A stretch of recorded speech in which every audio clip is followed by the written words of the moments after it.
So, for example, if I'm a few years ago, like me and a buddy went jet skiing in Spain, and we were there for like a week, but every single day, like we would wake up early in the morning, like we usually do in the UK anyway, and we would get up to do like a few hours worth of work on our laptop. We'll go and do an activity for like 9 a.m. Let's say. We'll come back, have breakfast. We'll do a couple more hours on the laptop, and then we'll go jet skiing. So like we're still working, although like you might see like the nice Instagram photos and the nice Facebook photos and stuff like that. Like that's probably only 10% of the actual day. Like there's still work being done. Like if I don't turn my laptop on, the businesses don't run themselves. Like there still needs to be someone there dictating like, okay, this is the direction we're gonna go. Hey, what's going on, everybody? And welcome to season 3 of Legacy's Journey, where we talk about creating what outlives you. I'm your host, Cameron Williams, owner of Kinley Consulting, where we focus on strategic financial growth for marketing agencies so that they can live the dream life they deserve and not be a slave to their business. And we do that through CFO services, accounting, and consulting. Now, we are in season 3.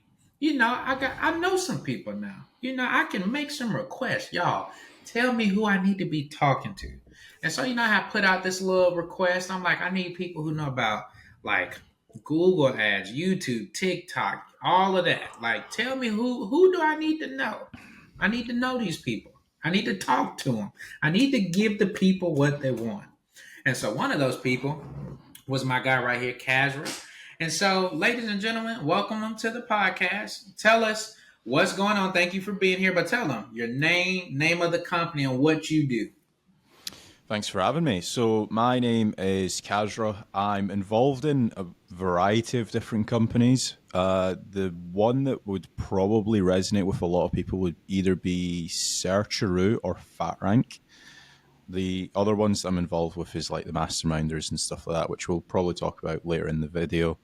And my experience or my area of expertise is basically manipulating websites to rank higher on Google. So when people search for local HVAC installation company, there's a good chance that either one of my websites or a client website of mine would end up ranking.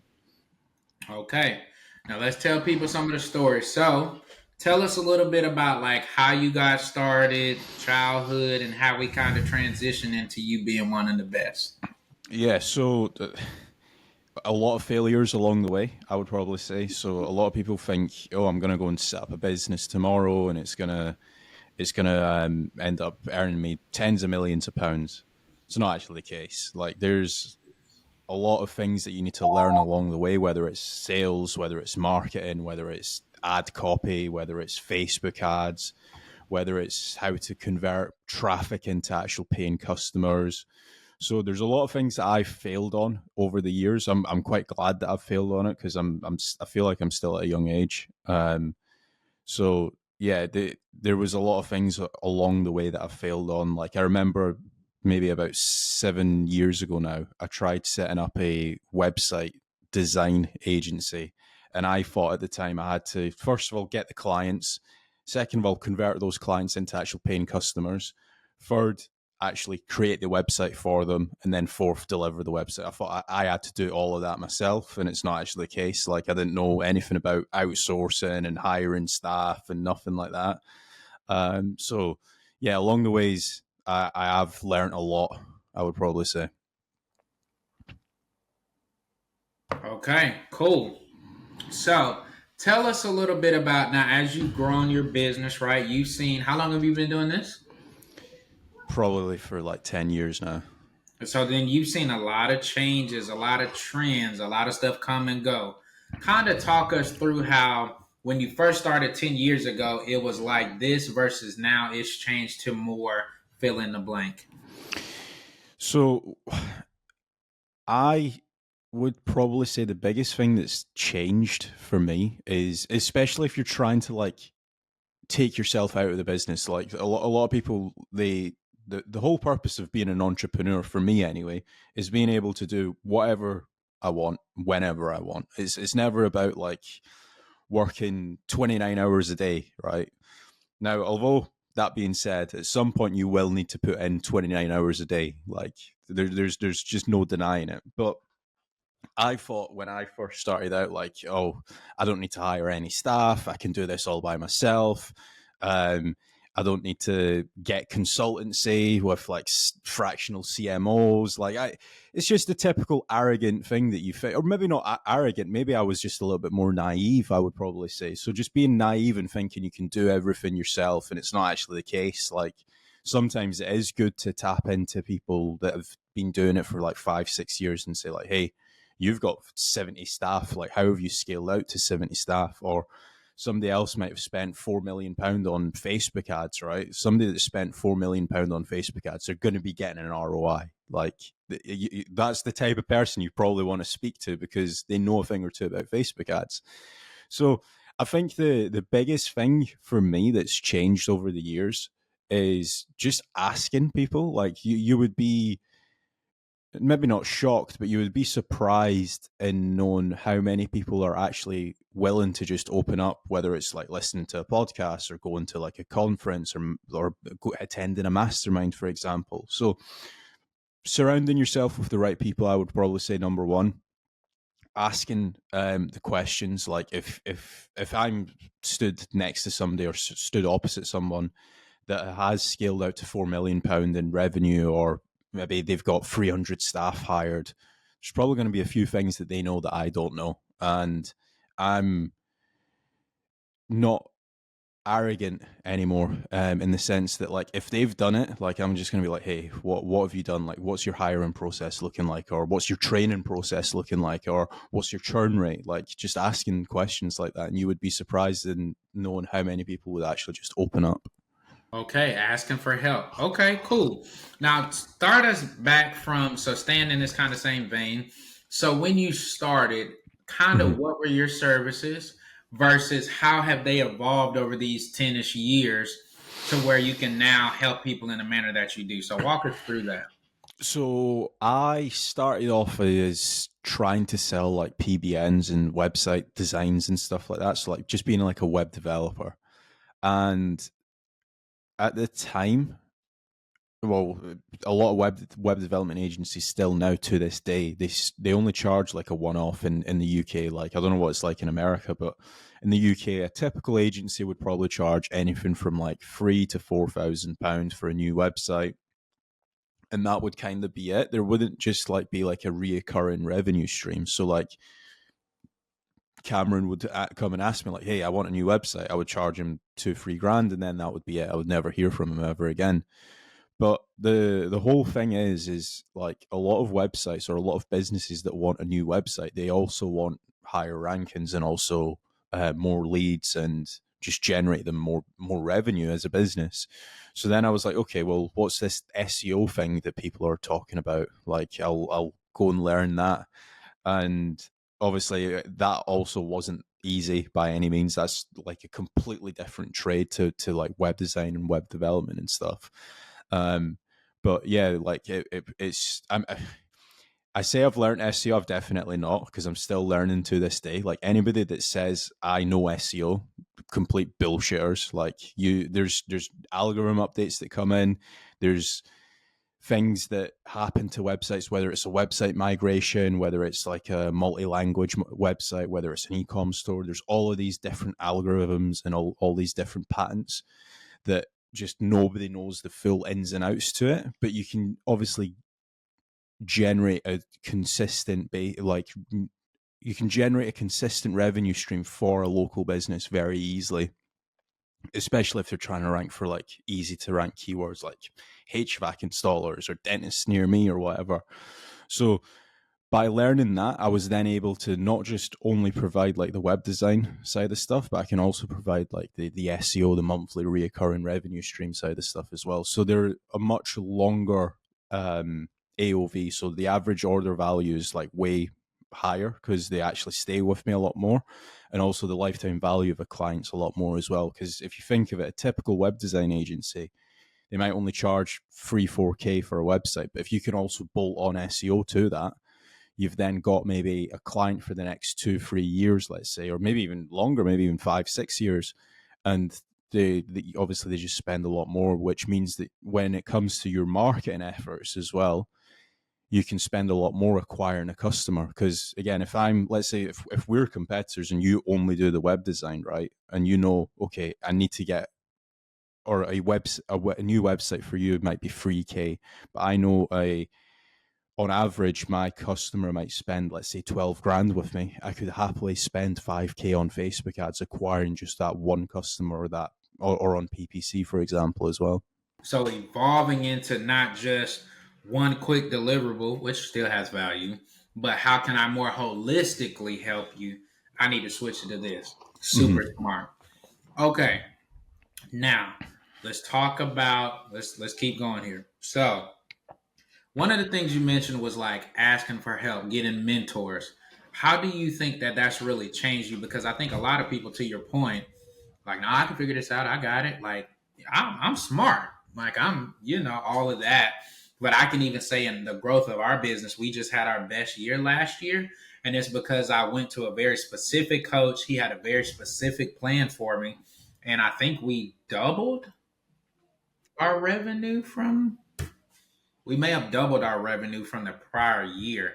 So I definitely agree with you that coaching is important. But like, what are some of those changes that you've seen and how it's affected maybe how you do sales or how you create a client experience or fulfillment? Like, what are some of those things you've seen? So it's a really good question, and a lot of people, when they set up a business, they kind of think it's like a very bespoke thing, like nobody's ever done it before, and there's nobody that can help them and stuff like that. And it's almost kind of like alien to some business owners, especially if they're like just starting out, or maybe they've maybe they're just a little bit younger as well, like maybe like 18, 19 year olds and stuff. They just think that they can do it themselves. But it's very alien to some people getting like a business coach or a mentor and stuff like that. But for example, if you wanted to go to the gym and you wanted to lose some weight, or let's say you wanted to get into boxing, would you really turn down an offer from, let's say, Mike Tyson? If Mike Tyson came up to you and you're like, I'll train you for 6 months, you would be like, yeah, okay. Right. Like, yeah. So I mean, to some business owners, it's alien getting outside help. To me, it's definitely not. Like, I've said this before in podcasts and stuff. I'm in about 350 WhatsApp groups, not all active, but like 350 WhatsApp groups that I can like go into and be like, hey, I need someone that can help me out on PPC, or hey, I need someone that can do graphic design, or hey, I need X, Y, and Z, right?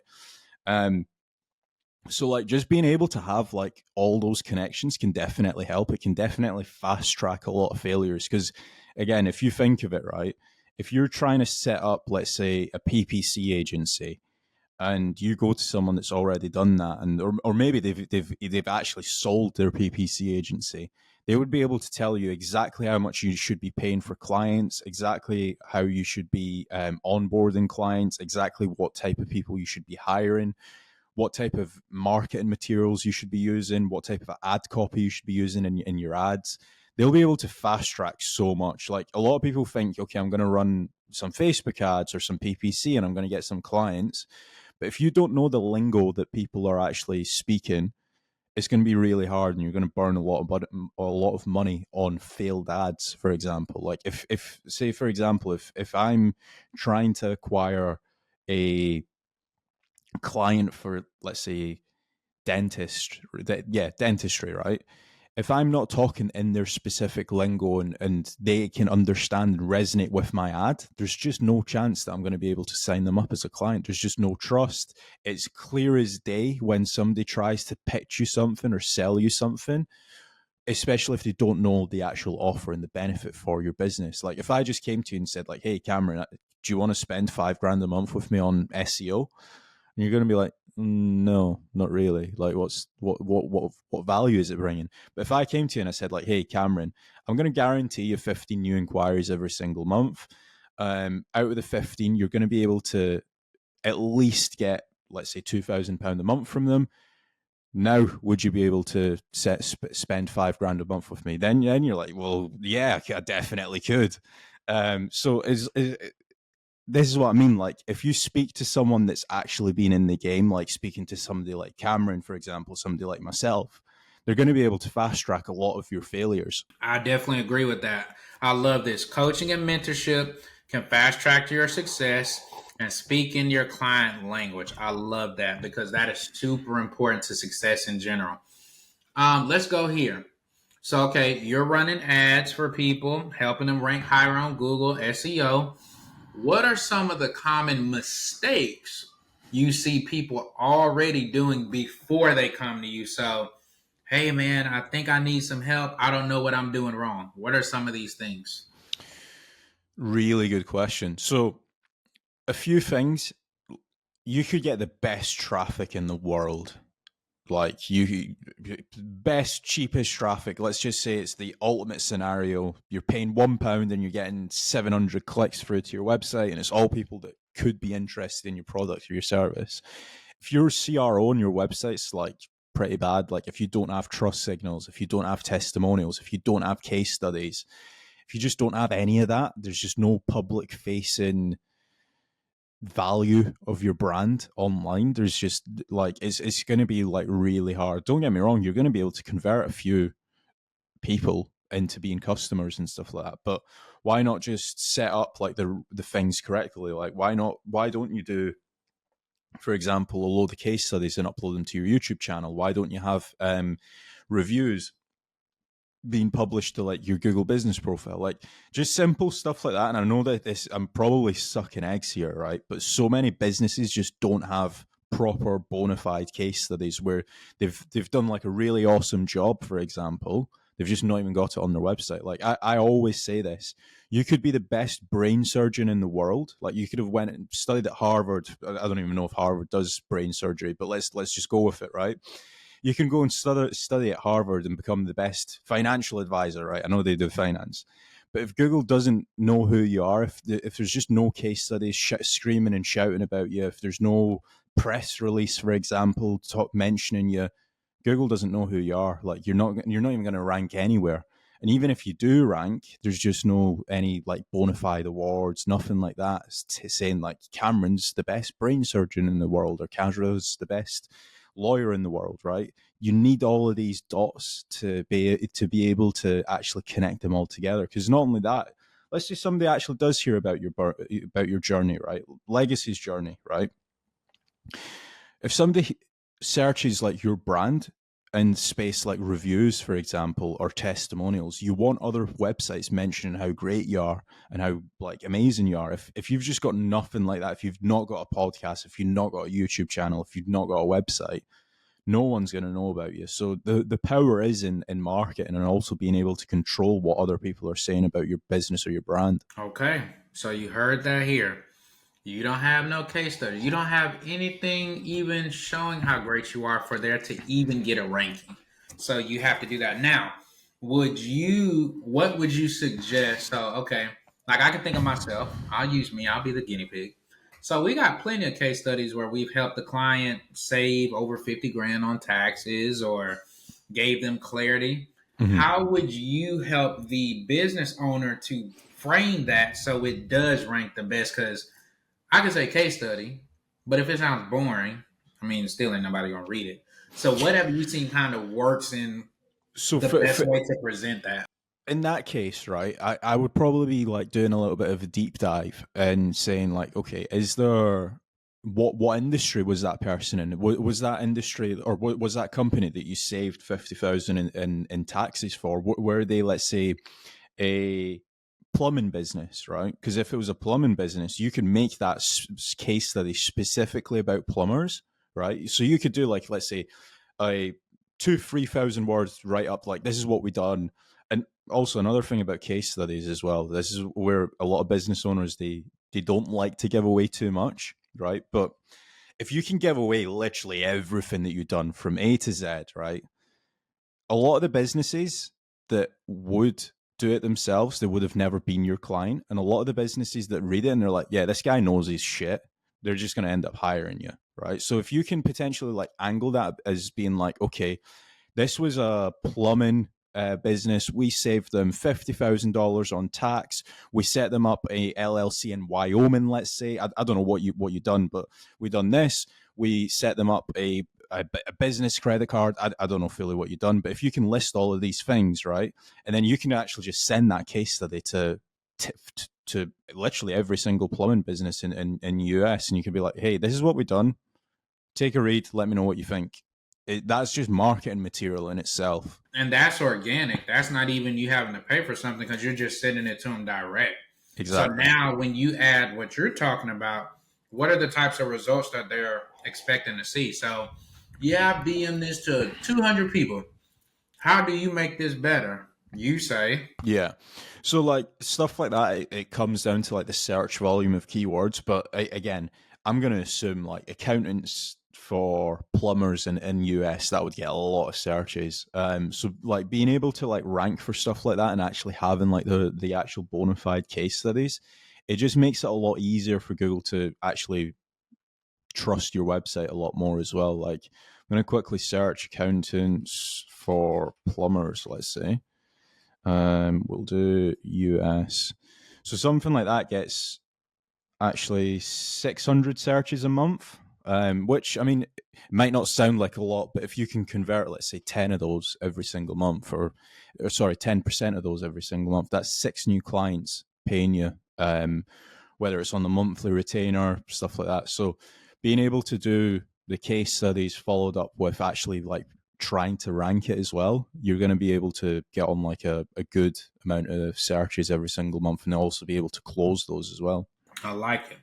All right, now let's talk a little bit about balance, right? Because I'm sure that you know how the stereotype is like, oh, you can get you a jet, go get you a new BMW convertible with the Lamborghini doors, like all of that stuff. Mm-hmm. We know you're successful, or else you wouldn't be on the podcast, of course. What are some ways that you kind of stay balanced, like to not get too caught up in work and get super stressed out, still enjoy life and things of that nature? So I don't believe in a work-life balance, and that's probably going to be like a little bit controversial, I would probably say. Mainly because like everyone that you listen to, all the gurus and stuff like that, they've worked their ass off. Like for example, Alex Hormozy, I was watching like a podcast of his, and he was saying that he does 300 videos every single week, right? Now, I do daily videos. I'm nowhere near 300 videos a week. But I like to think of work life balance as work life integration. So, for example, like I will work. For example, I'm going to Dubai in like 2 3 weeks, right? But a lot of people, when they step foot off the plane, they're like, right, brilliant. I don't need to turn my laptop on for 2 weeks. I'm like, well, how's about this? How's about I do turn my laptop on for the 2 3 weeks, but I can stay out a little bit longer. Like, not, I don't necessarily take breaks, but I integrate my work into things that I'm doing. So, for example, if I'm a few years ago, like me and a buddy went jet skiing in Spain, and we were there for like a week, but every single day, like we would wake up early in the morning, like we usually do in the UK anyway, and we would get up to do like a few hours worth of work on our laptop. We'll go and do an activity for like 9 a.m. Let's say. We'll come back, have breakfast. We'll do a couple more hours on the laptop, and then we'll go jet skiing.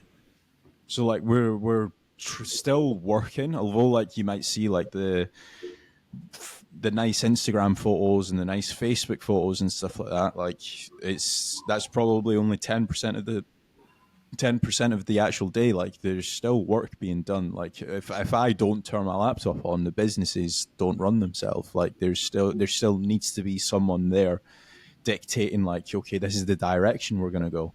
It's not all just like sunbeds and jet skis and stuff like that. Yeah, I agree with you. I don't believe. I used to think, oh, you got to be balanced, work life balance, and then I remember my buddy said the same thing. Like, there's no such thing because there are certain seasons where you got to do more work, and there are certain seasons where you got more life. Like in my case, we're in tax season Mm-hmm. till the end of April. I mean, like the middle and the youngest don't get it, but like my oldest, who's about to be 10, I said it's about to be taxing. She's like, oh no. I'm like, why are you so sad? Because that's when you do all the work and you're always working. But to your point, like if we go out of town, hey, we can go to, the zoo. I just need to do an hour or two before we go, and then when we get back, make it up or whatever. So Yeah, definitely, me and my wife were even talking about that. When it's for me, it's easier to think integrating both versus trying to keep them separate. So I exactly. definitely agree with you It's there. like I've got another friend. A little bit of a funny story. He's called Rick, but I call him Q4 Rick, so quarter four Rick, because quarter four you just can't get a hold of this guy. Like he does a lot in like Black Friday deals and stuff like that. So like when it just comes to like anything past like October, you just like you can message him whenever you want. Just he's like, nah, I can't tonight. Or like I'll see you in January type thing. Yeah. But then the thing is, like in the summertime, he does have a lot of spare time, so like he makes up for it. So there is definitely peaks and troughs, for example. Yeah, and that's how it is with us. Like through April, and I'd even probably say like May the 15th, Hmm. like from January till then, we're slammed because even when tax season is over here and it's April 15th, well, we go right into quarter end meetings with all our clients. So that's the next week, right? Then you got to get ready because now it's the end of the month. So then you got to close out April. Yeah. Then it kind of is like from like mid May until probably like August. So to your point, it's like, yeah, super busy on the front end. That middle part of the year in the summer is kind of very light. And then for whatever reason, Q3 going into Q4 just always picks up. So I definitely agree with that. All right, let's keep going here. All right. I'm sure you've worked with some brands. You may can't say their names, so that's okay. Tell us, what is the difference between the brand who you've helped scale quickly versus the one who you doing your best work, but it just seems like it ain't working, like that client for whatever reason? What are the differences, whether it's an attitude, budget, etc., how they're approaching it? What are some of those things that you're seeing? So I don't necessarily deal with client type number two anymore. I used to do, but what you typically find with client type number two, and I think you're probably going to actually agree with me, right? With the companies that aren't as established as much, right? They kind of want to take marketing budget out. So like they're like, okay, so if we spend let's say $2,000 a month with you, when can we drop that down to like 1,500? When can we drop that down to 1,000? Right? And I'm like, surely if it's generating you more money, it's something that you want to reinvest in and probably invest more money into. So that's probably one thing that I got wrong in the early stages of like setting up my agency and doing client work and stuff like that. But on the flip side of it, the brands that completely crush it, they kind of see the value of SEO and advertising, and they're like, right, okay, if we can give you, let's say, £2,000 or $5,000 a month or whatever, how can you get that to 6,000? How can you get that to seven? How can we get that to 10? How can we double that? How can we triple that? How can we quadruple that? That's the biggest difference between clients that kind of just slug along as opposed to clients that just have like an absolute tremendous growth. Like the ones that are reinvesting and they're like, right, okay, what's our KPIs for next month? Those are the clients that you want to be working with, and those are the ones that typically they don't want to take marketing budget out. They actually want to keep reinvesting and also investing more into the actual marketing side of stuff. So they all have that kind of growth, like, oh, okay, 1,500 work, let's up it, versus the Yeah, opposite is like, all right, we got a couple. Let's bring it down. Because I yeah. mean, we're running ads, and I definitely understand once you get it locked in, you're like, oh, okay, now it's paying for itself. Oh, let's add some more. And so I definitely get that. Let's go here. Going back to your childhood, what was your relationship with money like growing up? Because I know some of our people are like, my parents had it, so it wasn't that big of a deal. I was fine. Some are like, we were broke. So it was very challenging for me to not have that scarcity mindset and move into that abundance mindset. I wouldn't necessarily say we were broke, but I also wouldn't necessarily say we had tremendous amounts of money. We were probably like middle of the pack. Um, the so The biggest thing that I learned growing up when it comes to like money and stuff like that is like you need to save up. I never got taught like, okay, if you invest this money you can generate more money from investing. So I was kind of like, okay, save up, get buy what you want, save up, buy what you want. But the thing is, what my dad was really careful with is like, say for example, if I said to him like, hey, I want a laptop, for example, he would say, right, okay, that's fine. What are you going to do with that laptop to be able to generate money? So like, I remember back in the day, like this is talking like maybe even 15 years ago now. How old am I now? Maybe 20 years ago now, I would probably say. I think I got like my first laptop and I was selling. I don't know if you remember the social platform called Bebo. Do you know? So I think that was more of like a UK thing. It was. I think it might have even been before MySpace or maybe after MySpace, and then it was like Facebook and stuff like that. But I was like selling banners, like banner design. So I was like learning how to like do stuff like on Photoshop and stuff like that. I don't even think it was called Photoshop back then. I think it was called something else. So I was doing stuff like that like 15, 20 years ago. And then I wanted to buy like a PlayStation. And obviously, like my dad was like, right, okay, well, how are you going to do that? So we went and bought a car from the local auction. We decided to flip that, and then I then understood like cleaning cars, taking photos, and then like advertising them on like Gumtree, which is like your Craigslist equivalent. So like then that's what how I basically like learned how to do that. So like every step, like I was just learning like more things. Like okay, if I do this, if I go and flip 10 cars, I can make £1,000. If I go and flip 30 cars, I can make £3,000. So I was very. I always worked for my money. I was never really given it, I would say. Okay, okay. I like that. I like that. How have you grown your team over time? Because to your point, starting all these years ago, I can do it. I need to be the one to do it. Can't anybody do it like me? Versus now, of course, you've grown. You have a team to kind of help you to fulfill. So, kind of walk us through that transition because I know a lot of people are like, no, I could do it. Can't nobody do SEO better than me. Versus to your point, you're like, man, I want to go enjoy life. I want to go to this country for a month and just Yeah. live it up. But I can't do that if I can't leave the computer.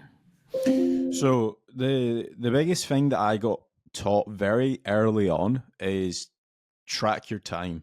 So what are you spending the most time on? Is it, I don't know, doing client calls? Is it onboarding new clients? Is it actually doing the SEO work? Is it potentially, I don't know, editing the videos, right? Whatever that is, take a note of it and then hire for that position.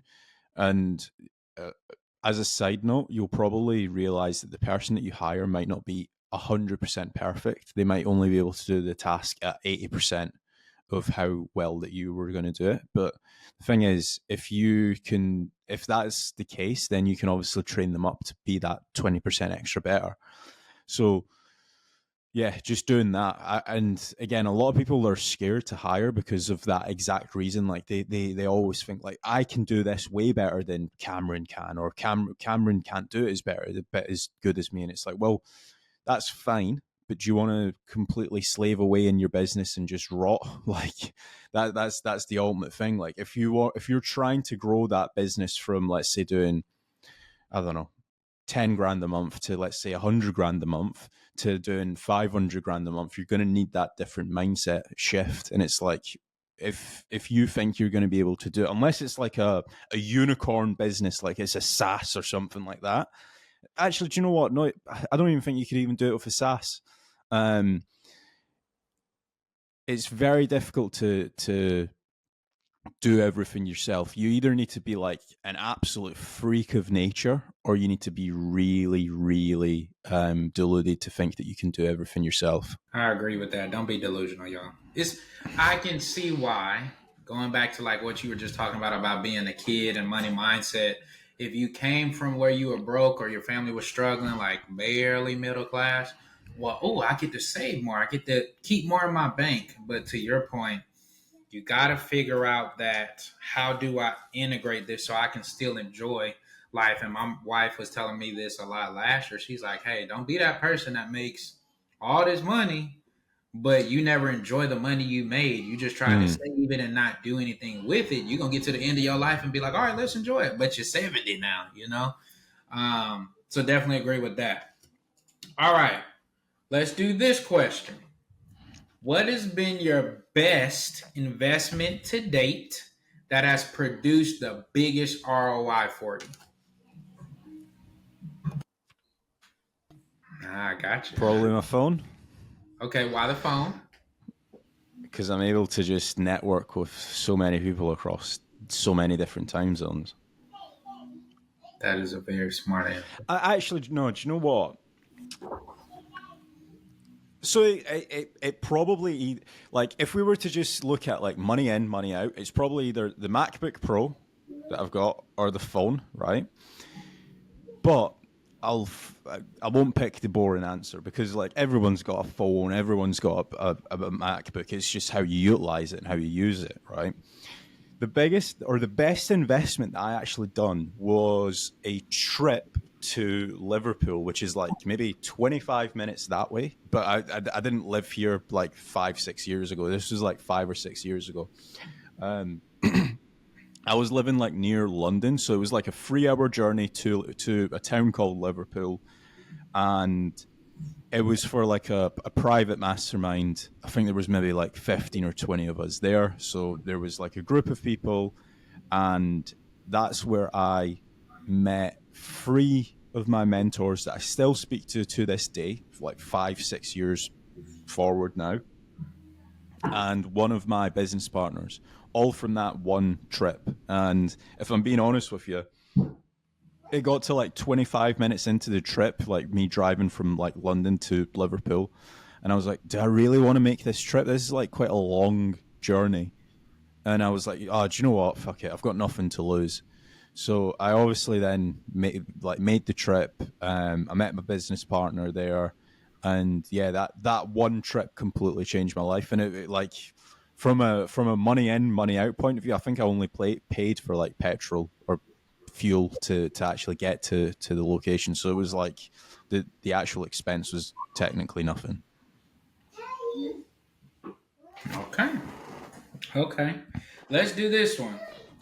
If you could get in a time machine and you know everything you know, like right now, the second, and you got 30 seconds to go back to like high school version or college version of you, what do you go back and tell them? And you can't say like buy Apple stock or something like that. Buy Bitcoin.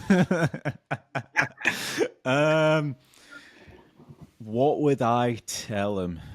It is young Um, cash. You know, you just graduated high do you school. know what? What would This is you probably tell going to sound like an odd one because it's not even business related at all. I would them? probably go to high school version. So we're probably talking maybe, I'm 27 now. So I would probably go back maybe 15 years, right? So maybe like 13, 14. And I would tell them, go to the gym. Consistently go to the gym. Don't like actually go to the gym. Because the thing is, right, as soon as you start going to the gym, for me personally anyway, I was able to be a lot more confident. I had the confidence of getting up on stage and speaking in front of audiences. I'm a lot more confident with like smaller groups as well. So if I'm trying to demonstrate a point, or if I'm on a podcast, for example, I can get my point across a lot clearer. Um, I'm not as, what's the word that I'm looking for here? I'm not as maybe, I don't care what people think of me. Like if you, for example, like if we go back 3 or 4 years ago, if I thought you didn't like me, it would really like mess me up. And now I'm like, well, I don't care. Like if you if you don't like me, you don't like me. I really don't give a fuck type thing, right? So it's like that's fine. Um, so that's another thing, and it also like I've been going to the gym consistently now for like 3 years, and it also helps like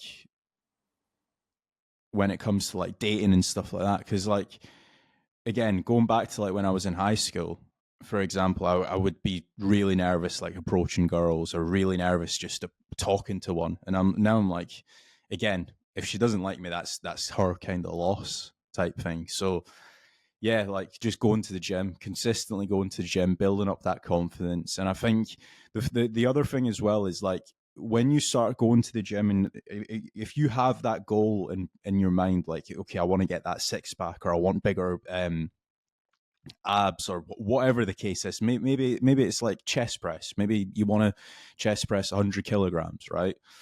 You're gonna start learning things to do with like how to have like better form in the gym, like how to grow your forearms. Like for example, if nobody's been to the gym before, if you're trying to push like some really heavy weight, you need like strong forearms, because otherwise your forearms are going to fail you type thing.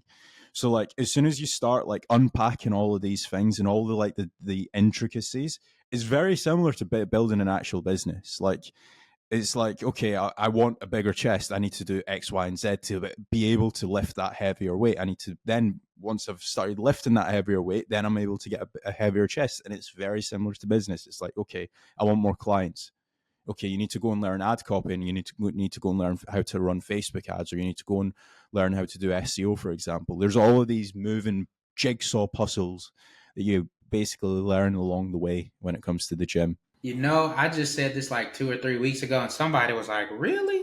And I literally said it for the same exact reasons. Those that mental toughness you have to build, the ability to lock in and stay in that moment, the consistency it requires. The dang, I could quit, but that's quitting on myself, and I don't want to do that. Like all of those things carry over so well and translate to business because it's the same things. What are you going to do when nobody's begging you to show up at your desk every day? Or can you stay locked in? How do you get better?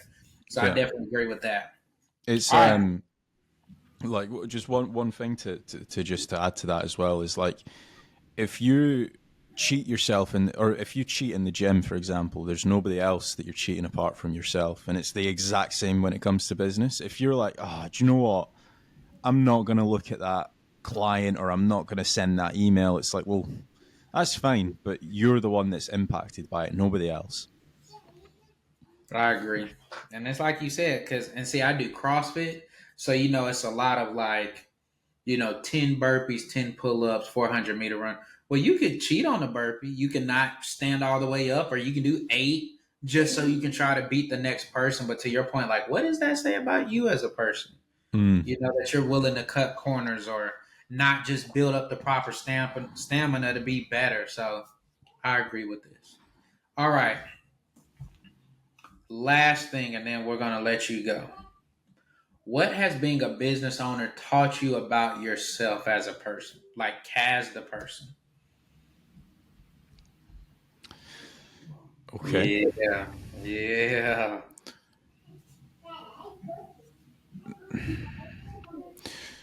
I think the two biggest things that it's taught me is one, that I am absolutely relentless when it comes to competitors. Like if it's reverse engineering what they're doing, if it is trying to figure out like why they're doing certain marketing tactics, like how are they acquiring customers? Like I almost become a leech in the sense that like I just want to see like everything.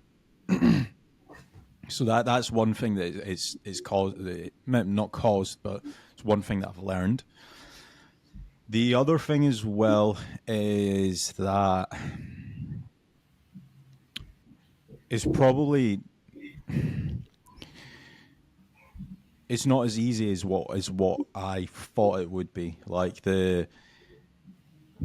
I think everyone has this perception of, oh, he's went and set up a business and he's been able to generate 20, 30, 40,000 pound a month or whatever the case is. And it's not like, do you know what? He's probably grinded out for 5, 6 years and made absolutely nothing for the first like 4 or 5 years.